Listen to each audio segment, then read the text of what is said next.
Hey, what is up, guys? Welcome back to the channel. Today we're doing something a bit different. Today I welcome you to Grotesque's Café. I'm probably gonna forget to actually put that up there in editing, so forget I did that. Today on the menu in Grotesque's Café, we are making an egg. How the fuck do I do this again? Alright, so First, you want to come over here to your little pantry cabinet thing, wherever you keep your utensils, and grab yourself a fork. Next, you want to go to the opposite end of the kitchen and grab yourself, I don't know, like a cup or a bowl or something like that. And then you are going to professionally set up your camera. Hello, I'm like on my knees right now. And then you're going to go to your fridge and grab an egg. And boom, here we are. We found the eggs. Gonna open them up, and then you're going to look. I'm going to just give it a test, a little bop. Like, are you the one? Yeah, I think it said yeah. And then personally, I'm not making this egg for myself. As you guys know, I fucking hate eating. But I'm making it for my sister, and she has requested that I put some cheese in it. So we're gonna grab some mild cheddar cheese for the egg. Obviously, the preference of cheese, you know, that's totally up to you and what mood you're in when you're making it. Personally, I don't really ever put cheese on eggs, as I am lactose intolerant, so. But yeah, once you're over here, you're gonna roll up your sleeves so you don't get the egg cum all over your fucking hands, and you're gonna just take the egg like this, just crack it on the side of the counter. It's gonna like explode everywhere because you're a fucking retard. And then you wanna open it. Oh wait, right there. Oh yeah, drop the egg in there just like that. And once you do that, you wanna take your cup with a little egg in it. You wanna just whisk this bitch up. And also, I forgot to mention, this is a tutorial for scrambled eggs. You're just gonna whisk this fucking bitch till it's all yellow. There you go, that's pretty yellow. I'm not picky, I don't really give a shit. You wanna take your Pam spray or some butter, just however you wanna make your skillet fucking, however you wanna lube up your skillet is what I'm trying to say. Here's the skillet right there, you take your spray, just, oh yeah. I've had people request this video before. They're like, hey, can you make a video where you either like cook or eat food? And I have no idea why anybody has ever asked for that or why they want it, but yeah. So I have my pan on like medium heat right now. I should probably have it a bit lower so I don't burn the eggs, but boo-hoo. So you're just gonna pour the eggs into the pan right there like that. This is what we're looking at right now. Looks beautiful. And then, as I said, my sister wants cheese on her eggs. So what we're gonna do is we're just gonna grab a little bit of that Kraft and just little whisk. Hold on, across the kitchen, just a little pizzazz. I should probably try to figure out how to get some better camera angles in here, but, you know, we're not perfect. Alright, it's probably enough cheese. I don't want to give anybody, like, explosive diarrhea at 9 in the morning. So here's what we're looking at. Got a beautiful egg and cheese little egg thing cooking. I don't know who the hell asked for this video or why they wanted it, but this is actually kind of fun. Granted, I don't have the best camera angles in the world, and I should probably try to figure that out before I make another episode, but oh well. Okay, before you do this, it should also be said that you should have a spatula. So you want to come over here to your eggs, and you just want to, if you're making them scrambled, go ahead and scramble them, but for me, it's going to be a little bit different because she just told me as I was recording this that she wants it to be on an egg sandwich. So you just kind of want to just flip it if you can, or fold it up into an omelet, however you want to do it. There we go. I'm kind of doing it.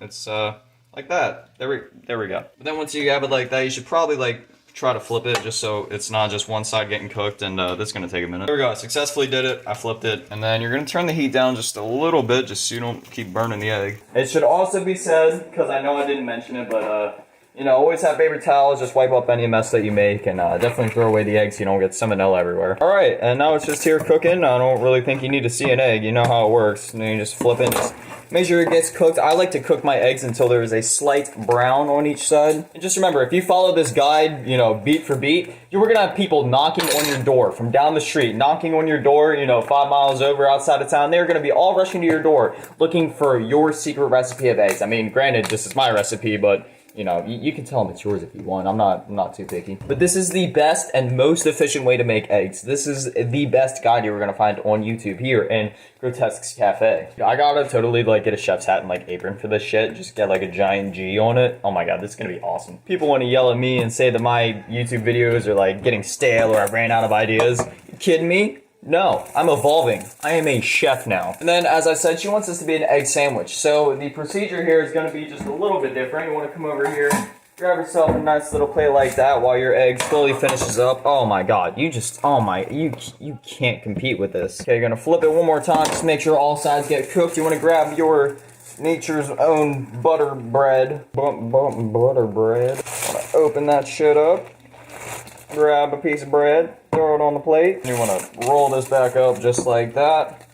Take your little twisty thing, twist it a-roo, and then your egg should be done, so make sure you turn the heat off. I've forgotten to do that before and almost burned my whole house down. And here's the egg. It looks pretty good. Here's the pieces of bread. You just grab one piece of bread, slide the egg right on there like that. Take the other piece of bread, slap it on top. There you go. You got a yummy egg sandwich. I can't eat it because there's a shitload of dairy in that between the eggs and the bread, and having like diarrhea for the next 3 days. I had to start a new video because I accidentally turned off my phone and stopped the last one, but yeah, if I would even try to take a bite of this, I'd have diarrhea for like the next 3 days. But here we go. Here's the egg sandwich. Josie, can you come try the sandwich? Okay, Josie, so here's what's going on. I'm making a YouTube video right now, so I need you to take a bite of this and just tell me if it's good, okay? How is it?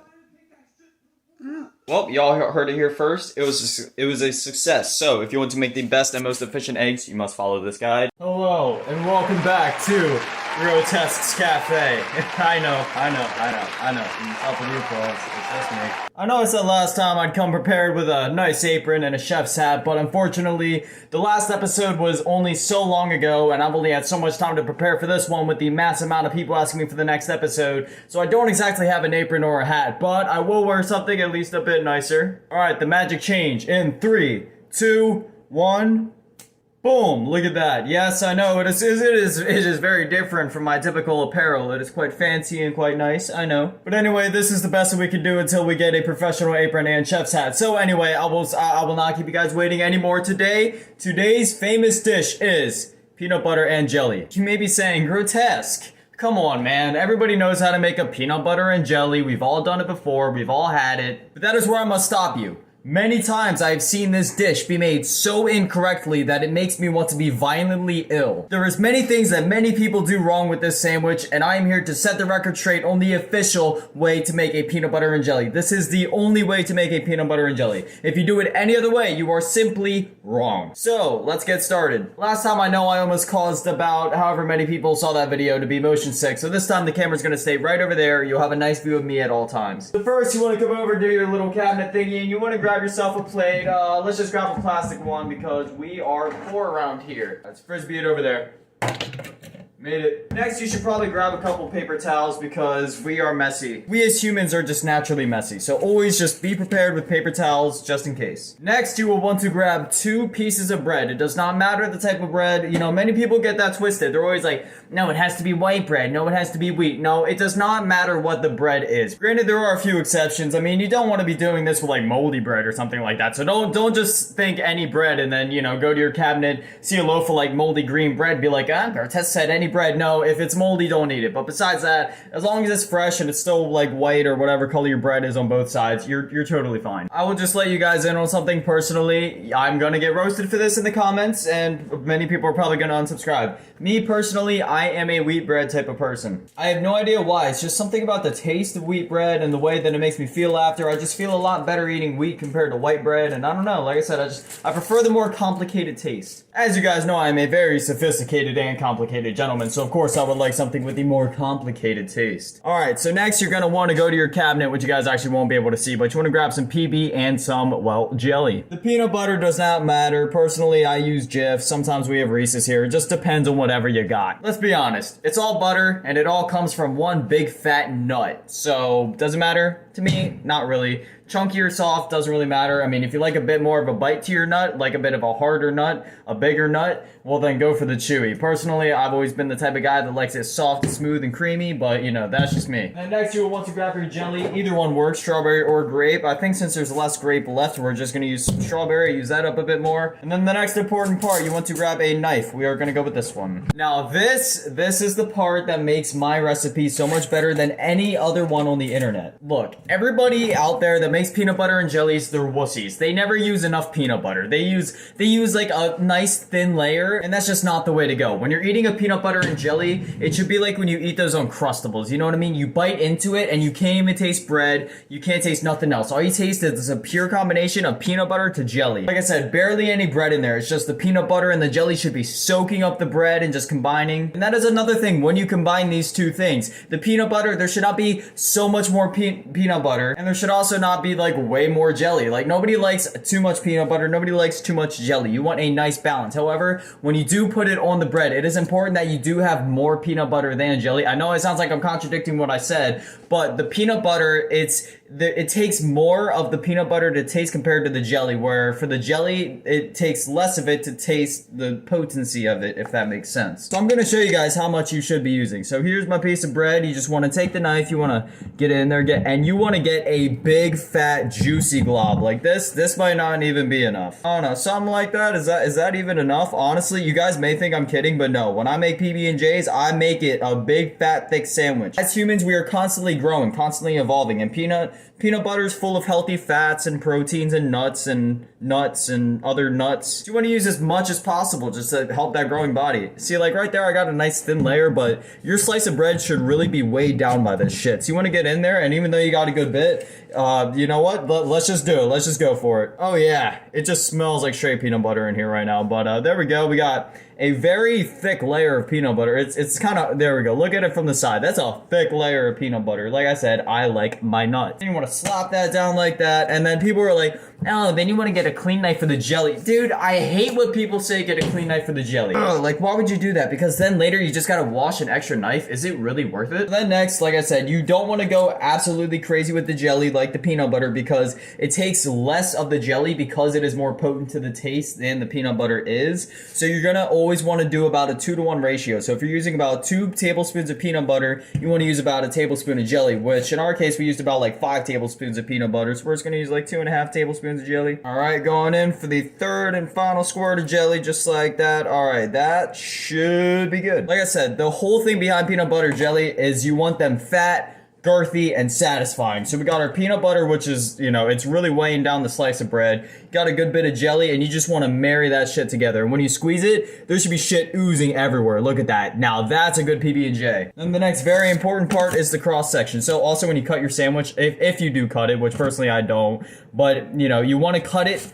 this way. This way. Anybody that cuts it vertically is a serial killer, and you should get away as fast as possible. All right, we're giving it that nice cut. Oh yeah, it's already oozing everywhere, and apparently I don't know how to cut a sandwich. I'm kidding. I'm Chef Grotesque. I know how to cook everything. That's why today we're cooking this beautiful PB&J. All right, there we go. I basically cut it kind of. So then you pull it apart. Oh, you guys ready for the cross section? Oh yeah.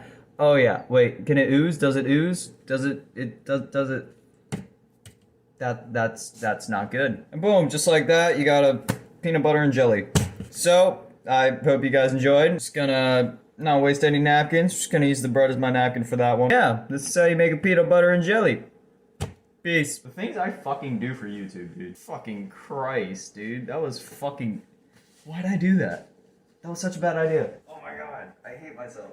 Hello, and welcome back to Grotesque's Café. I know it's been a while, but we are finally back in the kitchen, making some more beautiful, amazing, just, phenomenal food. We've made a lot of complex yet delicious dishes in the past. We've made eggs, we've made PB&J, and that's the extent of it. But today we are coming at you with, again, another phenomenal, what do you want to say, fancy dish in American cuisine. Every single American out there knows what dish this is. This is, of course, the grilled cheese, aka I'm too fucking lazy to make anything else for myself. So first, with any other thing, just like any other thing that you would make, you want to come over to your cabinet and you just want to pull out a plate.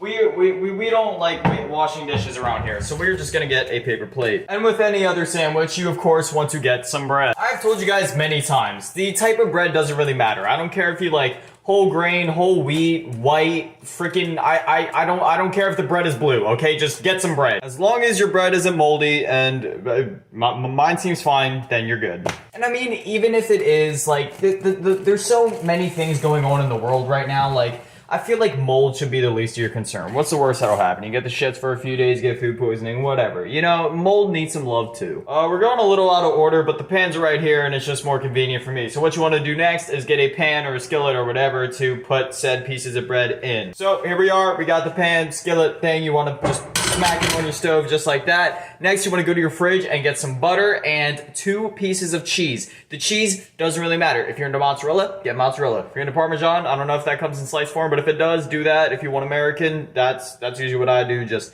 whatever cheese you want. You could even spice it up. You could go for 4 cheese, do some mozzarella, do some cheddar, do some American, do some Italian. I don't know. Whatever cheese you prefer. Well, turns out I'm all out of American cheese, so we got 2 pieces of Swissaroo and we got the butter. So next what you want to do is you want to turn your skillet onto medium. Now don't worry, I won't keep you guys in the dark over there. We will be switching angles eventually, but this part you really don't need to see it. Just put your thing on medium, and then next what you want to do is take your 2 pieces of bread, and then, oh my god, the camera angles. I'm sorry, the angle in this Grotesque Cafe video may not be as pristine as the other ones. It's a bit of a different setup right now. I apologize for that. But anyways, next what you want to do is you want to grab a knife, and then you're gonna open up your butter just like that. You're gonna get a nice little dollop of butter, something just like that. Then you're simply gonna butter the outside of your bread. Now it does not need to be perfect. If you don't want a whole lot of butter, that's okay. You just at least need a little bit just so there's something lubing it up. Because I've learned with grilled cheese, you need to butter the outsides. Because basically what happens if you do not butter the outsides is when you go to throw it on the skillet, only the bread is gonna cook. The cheese may melt a little bit, but for the most part, it'll still probably be mostly cold when you go to eat it. But when you have the butter on there, I guess somehow more of the heat gets absorbed and then it cooks the cheese more. I don't know how it works, but literally you don't need that much, just something like that. I mean, if you want to cover the whole slice in butter, it'll just make it cook better, but I mean, I'm not picky, I'm lazy. And yeah, and then your skillet over here is just warming up, doing its thing. You want to take your 2 buttered pieces of bread and flip them like this, so then you're looking at the no buttered sides. Then you want to take your 2 pieces of cheese, slap it onto 1 piece of bread, and take the other piece of bread, and then make sure the butter is on the outside, put it together, and then boom, you got a butter and cheese sandwich. But that's not what you came here for. You came here for the pristine Grotesque Cafe original grilled cheese. So it doesn't really matter if this is heated up or not. You can just grab your slice of bread, throw it down just like that, and let it do its thing. I should also mention that you do probably want to grab a spatula of some sort. Just get a spatula. I don't know. And here we are, ladies and gentlemen. Like I said, you just want to have it on about medium, something like that. And very quickly, especially if you put the butter on right, it'll start cooking. And yeah, just look at that. It's beautiful. You can see the Swiss cheese already starting to do its little melty action. Man, this is going to be scrumptious. I like to cook it until it's like very brown and there's like a few black spots. Not to where it's all black and crusty and like just crunchy and disgusting and burnt, but just that just very dark brown, just like very grilled. You know what I'm saying? So yeah, after a little bit, you're gonna want to flip it. I don't think we need to flip it yet, but it's also good to just kind of press it down so then you know all the cheese and bread and everything is just getting together and just cooking real good. This may be completely placebo, but for some reason, I feel like when I flip it sometimes just a little early, it makes the other side start cooking faster than what this side was cooking originally. I don't know if there's any truth to that, but it feels like it. So I went ahead and flipped it. And yeah, then you just want to stand here and just kind of flip it every couple minutes until it has that nice grilled cheese look. I mean, I shouldn't even have to say this, but just in case, you guys weren't aware, Grotesque Cafe, this is the best cooking series on YouTube. So if you ever have any trouble cooking, or if you just need some good recipes, or if you're just looking for the absolute best of the best, Grotesque Cafe has you covered. You guys may not know this, but I am a better chef than Gordon Ramsay, okay? I don't have any 5-star restaurants or whatever, and I'm not, it's just not enough people have tasted my food, so not enough people know, but I am in fact a 5-star chef. Much better than Gordon Ramsay, much better than any other chef out there. I am the best. I also just wanted to mention a good way to spice up that PB&J that we made in the last Grotesque Cafe video would be to do exactly what we're doing right now. Granted, you may not want to butter the outsides. I mean, you could, but just make the PB&J following those specific instructions in that video, because if you don't, then it's just not going to be good. Like I said, I'm the best chef in the world, so if you want the best results, you obviously just got to follow my videos and my tutorials and my steps, step by step by step, beat for beat. But anyway, if you make the PB&J just like that, you'll have a phenomenal sandwich as is. But if you go ahead and grill it, again, it's up to you if you want to put butter on the outsides. But yeah, that would be very good. All right, so now we're just kind of casually flipping it every so often, and it's starting to get that beautiful grilled look. Here, I'll just show you guys really quick. Look at that. Yes, yes, yes, yes, yes, sir. And then, like I said, just press it down every so often, just so then it really just kind of glues together. That nice cheese. And don't worry, at the end of this, we will definitely give you a beautiful little cross section. Hey, do you know the perfect thing you can do while eating this scrumptious grilled cheese sandwich? Well, the channel you're watching right now has tons and tons of great other content. In fact, I have so much content on this channel because for the last year, I've been uploading every single day at 7 p.m. So, while you're eating this sandwich, you could go watch another amazing Grotesque video, or you could subscribe so you don't miss any future uploads. It's just an idea. You don't have to, but that is the best way to spend your time. That is what I would do, of course. We got a beautiful motherfucking grill on this thing, man. I'm gonna have to buy a GoPro specifically for this series just so I can have the camera there and then also have one here as I'm cooking. I know, granted, I'd probably look a little weird with a GoPro band around my head, but I don't care. Just want to bring you guys the optimal viewing experience. And this grilled cheese is, I think it's all but done. You know what? In fact, I would say maybe like another like 10 seconds and we'll be good. And I'll show you guys how your grilled cheese should look by the time that you are finished. All right, that's good. It's time that we pull it, turn off the heat, go like that, flop your sandwich. Oh shit. Flop your sandwich on the plate and then boom, there you go. You see that? It's not too burnt, it's not too not grilled, and then the other side, that it's all perfection. Now, what you want to do, you want to get a knife and you want to flex on everybody around you because you followed this motherfucking tutorial. So you just made the best grilled cheese in the goddamn universe that's ever been in the presence of man, okay? So you cut up your grilled cheese and then hold on, that cross section. Let's see if it has the cheese pool. Oh my god, that cheese. Oh, how far will it go? Oh my god, yeah, motherfucker, look at that. Look at that grilled cheese. The best grilled cheese tutorial on YouTube you have just watched. The best grilled cheese that you have ever made, if you've been following this tutorial, has just been made. Now, what I like to do to spice up my sandwiches, you don't have to do this, but some may call me a psychopath, some may agree with me, but I like to take some mustard, just calmly.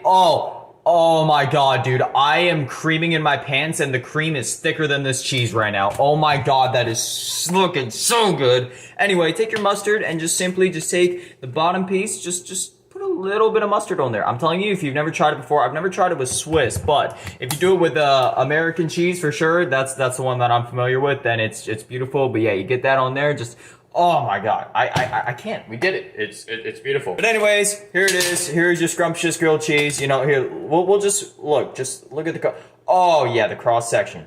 It's so juicy. It's so thick. How far will it go? How far will it go? Dude, that is, you can literally hang yourself with this cheese.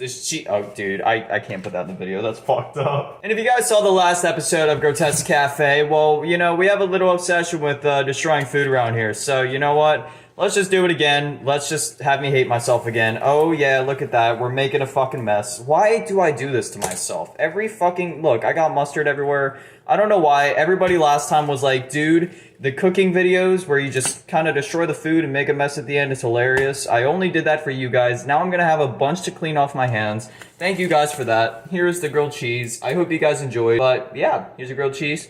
And this is the only way that you can eat it. Dude, I'm such a fucking retard. I told myself before recording, I would make no more messes. I would not do that again. But I just have to appease the people. And I'm not proud. I am not proud. Dude, I can't even stop my fucking recording. There's just mustard on my hands. I'm gonna fuck up my phone. How do I do this shit? Hit it with the pinky.